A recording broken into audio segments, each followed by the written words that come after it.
Hello, everyone. We are back. Welcome back to the Eye of the Storm. Today, I'm here with my boys Hervé and Daniel. Yo, Hi, guys. Well, today we're going to be discussing a new topic. Which genre is due for resurgence? Or which genre do you feel deserves to be due for a resurgence? so Who my wants to start? first answer to that is space opera. There doesn't seem to be a lot of that going on at the moment outside of the big franchises that all have their own unique issues. But there's just not a lot of people on spaceships having space adventures type of stories. And I just kind of miss those, and I wish there was more of that. All current sci-fi seems to be post-apocalyptic or dystopian or zombies, but there's basically nothing happening in space. The Expanse was great, but that was one show, and that's been over for a few years now. So yeah, I'd like to see more of that. But my actual answer is the paranormal mystery genre, by which I mean shows and movies in which people either investigate something paranormal or supernatural, or they use paranormal or supernatural abilities to investigate crime. So that's your X-Files, your Medium, your Warehouse 13, those kinds of shows. And that also seems to have kind of disappeared. There used to be, in the early 2000s, almost every show had some kind of paranormal angle, and there were lots of police procedurals and lots of investigation-based shows. And sometime around 2014-15, those all kind of fell off. And I wish those would make a comeback. And even though there's lots of shows at the moment that have a supernatural angle to them, they tend to not have any kind of investigation angle to them at all. The paranormal stuff is almost entirely reality TV, which is a completely separate thing that has a completely different audience, completely different appeal. So that's my answer. I'd like that to come back. And I think that would also really fit the current need that streaming companies have to make content that is more cost efficient, because that stuff tends to have either no CGI needs or very simple CGI needs. It's mostly just people having visions or reading people's thoughts, that sort of thing. That's very easy and cheap to shoot, and would I think really both meet an unmet need and also meet the requirement of getting more content for cheap, or for cheaper than that's currently being done. So that's my answer. I actually didn't know that actually died down. X-Files, I've heard of that quite a lot, but I've never got around to it. Like, what is it actually about? The X-Files was FBI agents investigating paranormal cases, alien abductions, monsters, that sort of thing. And that was very much the zeitgeist of the 90s. And that was hugely popular at the time, but kind of died out in the early 2000s. There were some revivals a couple of years ago, but they never really got very far. And I think they're very much a product of its time, but I wish somebody would make something like it for the current day. And do you think there's a market for it?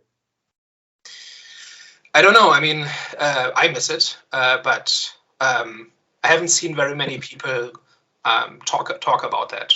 But I just stumbled across one of those shows recently where it was basically about like a morgue attendant solving crimes because she gets visions from the people who are brought into the morgue, and they tell her how they died, and then she tries to solve their murders. And I found that randomly, hadn't thought about that show in 20 years. And before I knew it, I had watched 4 episodes and just had a good time. So that's the kind of thing I'm talking about. Okay, cool. David, what about you? Just quickly on the space opera thing. I think, like you said, it's mainly your Star Wars type of franchises, or like a Star Trek or something like that. And maybe we'll get onto this like a little bit later in the conversation as well. But I just feel like studios are scared to make original IP, like the whole setting, the space operas, visiting lovely sort of like weird and wonderful planets and stuff like that is like stuff that people generally want, but it's just like they're scared to create something. Obviously we had Rebel Moon recently, which we reviewed, and obviously you can go and check that out, which was meant to be maybe the next big thing. But I just feel like they can keep trying and keep going with it until they get it right, because I feel like there is a big market for it, and people do want that type of thing. Yeah, that's why I was so cautiously hopeful for Rebel Moon, because that's exactly that kind of thing, right? It's a space opera, it's a new IP, it's a new worlds to discover, new civilizations. And that ended up not working out very well. But I'm glad that somebody tried. But yeah, more of that, and eventually one will be good if they keep trying. Yeah. Well, because already these production companies, sorry about that. Already these production companies already have existing IPs, so it's like, why take the risk with something which might not make us money when we already got an IP that already has a cult fan base that will make us money? So I agree. I do think they should just just give original ideas chances. But I honestly could go for some Star Wars rip-offs at the moment. Like there's a big unmet need for just classic Star Wars stuff or things that are a bit like Star Wars, but there's nothing out there. Like outside of Rebel Moon, nobody's even tried. And I think as well, even within the existing IPs, I don't feel like they're innovative enough anyways, because the whole criticism about Star Wars is that they're heavily focused on the one period of time where you got the Skywalker family, Anakin Skywalker, Luke Skywalker, and then obviously now Rey and stuff like that. They're just like too focused on one set period where there's like a vast lore like that's been created by George Lucas that could spread across thousands of years within the universe, and I feel like they could tell even like more interesting stories within that universe itself as well. Yeah, I think the reason a lot of these IPs have gotten so stale is because they are afraid to try something new, because they're so valuable that they become pointless, right? Or become they become worth nothing, because if you take Star Trek or Star Wars and go forward in the timeline and try something new, a large chunk of the audience is not going to like it, and then you've ruined your valuable asset, right? And and for me, the whole point about space opera is wonder and discovery and experiencing something new. And if we are always going back to Tatooine and we're always going back to the Enterprise, there's nothing new there. So that's kind of why I want more new stuff. And even though there's a lot of stuff, like there's more Star Trek and Star Wars on TV or on streaming than ever before, but it doesn't scratch that itch because it's not going out exploring boldly going where no one has gone before, right? But to go off the existing IP points that you guys were making, because Dan, you touched on this before in the office at work when you said you really want to be the person responsible for the death of Star Wars.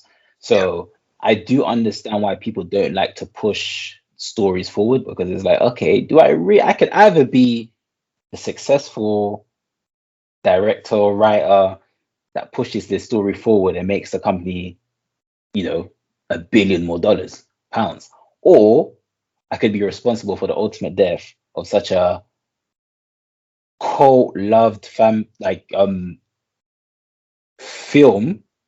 You know what I'm saying? Like most people with that opportunity or in that position would most likely choose the safe route because their career is still on the line.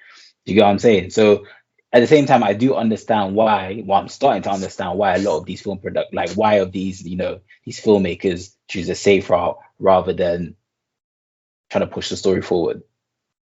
Yeah, I think I would think about this very differently if I was that executive gambling my career on where to take Star Wars. But I think the choice is between taking a risk and potentially losing a bunch of money versus being guaranteed to lose all of it in the medium term because people just eventually get tired of it and move on. But are we really moving under? Because there's a lot of, like, for example, Marvel, right? Even though they're not making as much money as they did before, they're still making money. So it's a thing where at the same time, the audience, are we to blame for? Because even though we're complaining that Marvel's creating BS, we're still watching it and we're still making their money. So we're not giving these production companies, these CEO, a reason for them to stop, to actually put in more effort into creating good stories. You know what I'm saying?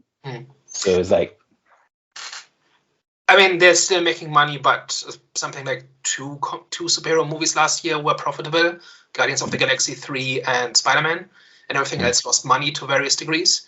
Sure.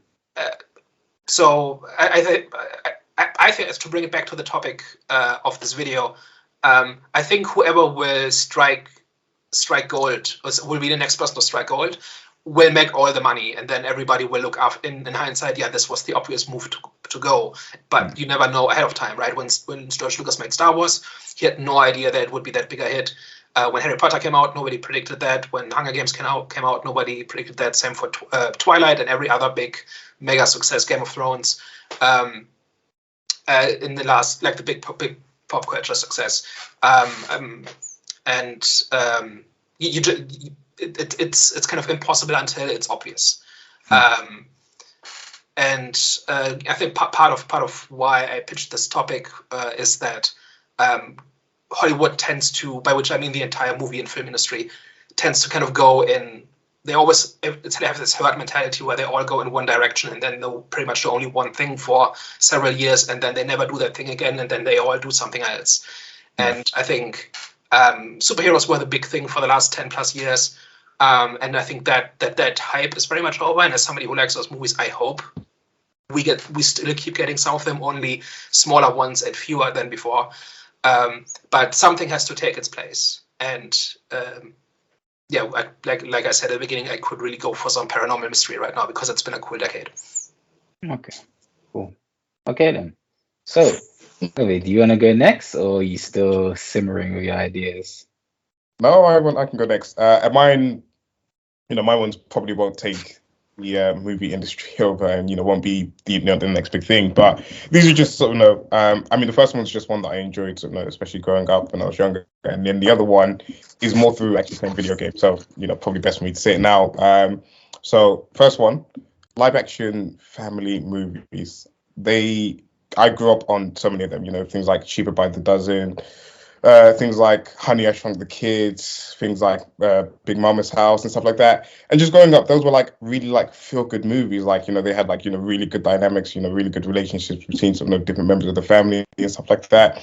And as someone that's about to have a kid as well, it just kind of brought me back to that. When thinking about the topic, it kind of brought me back to growing up and the stuff that I watched and the stuff that I enjoyed growing up and stuff like that. And I was like, I don't know, man. There was so many things, even things like Dr. Dolittle and stuff like that. There was so many movies like that, and of course we are still getting the family movies, but a lot of it tends to be a little bit more on the animated side now, as opposed to the live action and stuff. So it would just be good, in my opinion, just to get a few more feel good movies like that.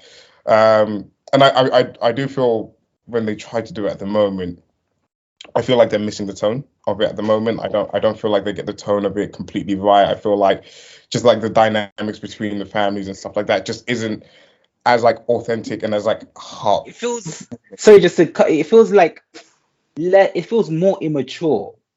If that makes so, because even I remember I was comparing one of my favorite all-time films is Jumanji, right? Back in the day, not now. If you compare the Jumanji back in the day in the 90s. Did they come out in the 90s? I'm not sure, but if you compare the Jumanji back in the day with the new Jumanji now, just the tones, like you said, the tones of it just feels very less authentic and just very immature. It's silly. I feel like they've made everything completely silly and super goofy and stuff like that. And it's just I don't know. They've just taken it to a direction that I don't know. I just don't really like it. Yeah, just. But I don't really get the same feel. I don't get the same feelings that you used to get when kind of growing up and watching some of the classics. I agree.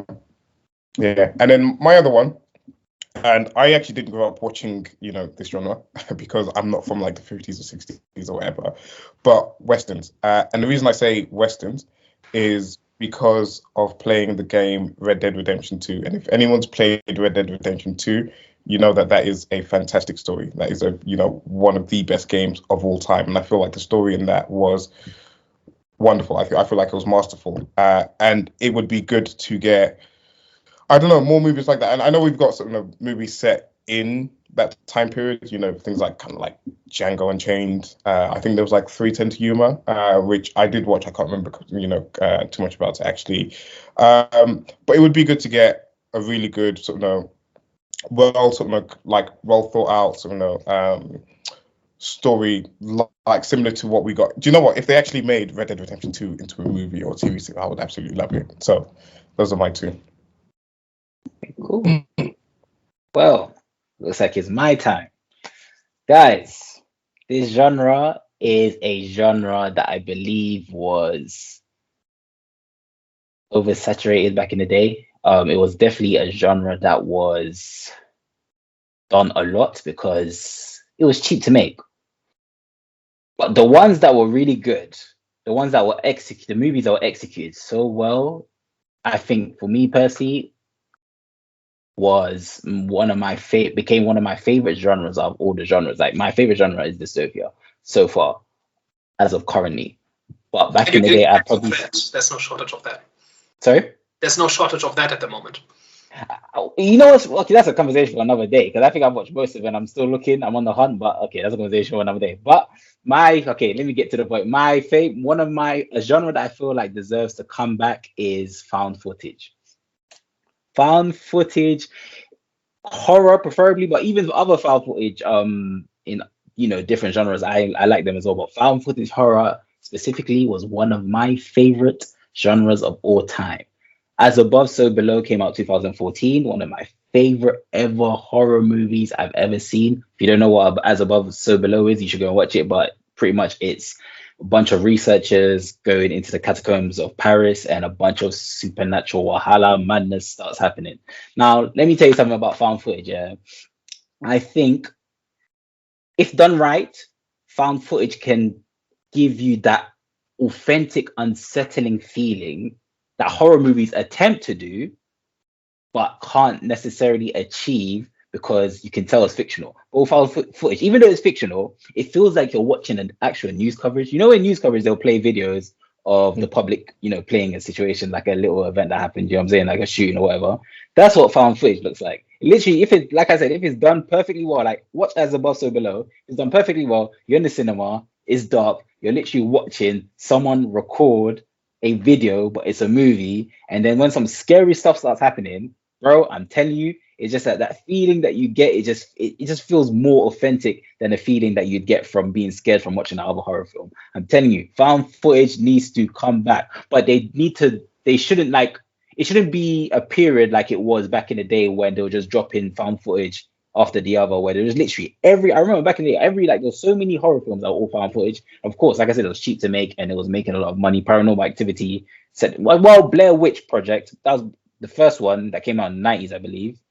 That set the tone, but then it died down again. And then Paranormal Activity came into the game. I think the budget for that was 250 grand, 250 grand. And then it ended up making over 100 million in the box office sales, I believe. And then when that hit, that's when everyone started making found footage. And I love that time, especially VHS files, Rec, I think it was a Spanish film, found footage films as well. Those were amazing. Trust me, I love that time, but it got to, and Cloverfield.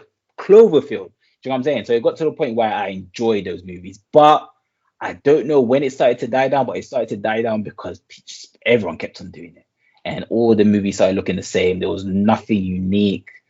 You know what I'm saying? It was all the same. So I don't know when the last found footage film that blew up in cinema came out. I'm not too sure. Sorry, Chronicle. Chronicle is not. That's a superhero. Yeah, that's like a super. Yeah. That was really good as well, but that was definitely a few years old. So yeah, I don't know when the last one. Yeah, so that might have been the last biggest one. So some time has gone by. That I feel like now we're in a time where we should look back into resurging that genre. Yeah, guys, if you haven't seen As Above, So Below, go and watch it, please. Yeah, the found footage thing, I think, is one of those things where everybody gets fed up with it, but then people never get over it, get over being fed up with it, because it's been how long, close to a decade since that fad was a thing and oversaturated everything, and now it comes every once in a while, one comes out, but it's not like we're not drowning in found footage stuff, and I think it's a very, very effective way of making it feel real, right, when it's done well and when there's a concept behind it. But yeah, I completely agree. They tried it with the Netflix show Archive. Was it Archive 51? 81, yeah. 81, yeah, 81, where they mixed live action with found footage. Yeah, that I actually enjoyed that. Not much people didn't like it because I think it wasn't. I think it was it based on a book? Podcast. Yeah, it's a very, very loose adaptation. I haven't seen it yet, but I listened to the podcast and it's quite good. And everybody who likes the podcast is basically outraged by how much they changed. But yeah. But yeah, so there has been attempts. Yeah, so there has been attempts on trying to, bring it back, and unfortunately, that wasn't the hit that they were looking for, which kind of disappointed me, because like, damn, now they're not gonna, dive back into this genre. Do you know what I'm saying? Because it wasn't well received. It's got a stigma to it. Yeah, do you know what I'm saying? So it's just one of them ones where all I can do is hope and pray, man. But hey, man, I'm not just saying I think this should resurge because it's one of my favorite genres. I'm actually saying it because it is very profitable. You know what I'm saying? Like, it doesn't cost too much money to make, and you will receive a lot of money. You know what I'm saying? It doesn't cost too much, and you would, so bring it back, man. You need to do it when it benefits the story, right? Like Chronicle has to be found footage, Cloverfield. That's the whole idea. You can't just make anything found footage. There has to be a concept behind it. And when you do that, then it's not going to overstay its welcome. Exactly, and it doesn't just have to be horror. You can do found footage in all types of genres, and it can be very profitable. I don't even think I've even found a found footage romance film. Has there been? I don't think so. So someone could even, try and do that. So yeah, man, you can go to a lot of routes with found footage. Yeah, guys. By the way, Harvey, I can tell. By the way, guys, you guys don't know Harvey is not a horror fan, so which is why he was mute. Me and Daniel are the horror big dogs. So yeah, guys, you got anything else you got to add in or last thoughts? Okay, I'm guessing we have no last thoughts. Alright, cool. Okay, so we've got no last thoughts, guys. Besides, actually no. Last thought. Well, a recommendation. What film or TV show out of your favorite genres do you think the people should go and watch? Of the ones we've mentioned. Yeah. Of your favorite genre. So, for example, one of your favorite films or TV shows in the genre that you just stated right now. So for space opera, you can't beat Babylon 5. It's just the best that's ever been made. And they should never remake it. They should never touch it. It's just an amazing story. And if you've never watched space opera, or if you're looking for good space opera, Babylon, you can't go better than Babylon 5. For paranormal mystery, for books, it's probably the Dresden Files, which is about a wizard who is a private investigator in Chicago and solves magic-related crimes. That's probably one of the best ones. For shows, you can't really beat X-Files. That's just the classic. Cool. For a Western, I would recommend go. If you haven't played Red Dead Redemption 2, I know it's not a film, it's not a TV show, but if you've got a games console or PC and you are a little bit of a gamer, go and play Red Dead Redemption 2. That is one of the best stories told in video game. And it's just a brilliant game overall. Obviously produced by Rockstar, who are making the GTA 6 that's coming out next year or the year after as well. In terms of kind of live action family movies, off the top of my head, I would actually recommend Honey, I Shrunk the Kids. It's a classic. It's sort of a really old one, but it's sort of one of the ones I remember the most, and for a reason. It's just a brilliant movie. Or even Richie Rich as well. Richie Rich is one of my classics as well. Cool. Well, guys, you already know my one. As above, so below. All right, well, guys, thank you for listening to today's episode. Hope you enjoyed. Hope you've taken something out of it. But yeah, bye. Bye-bye. Ciao.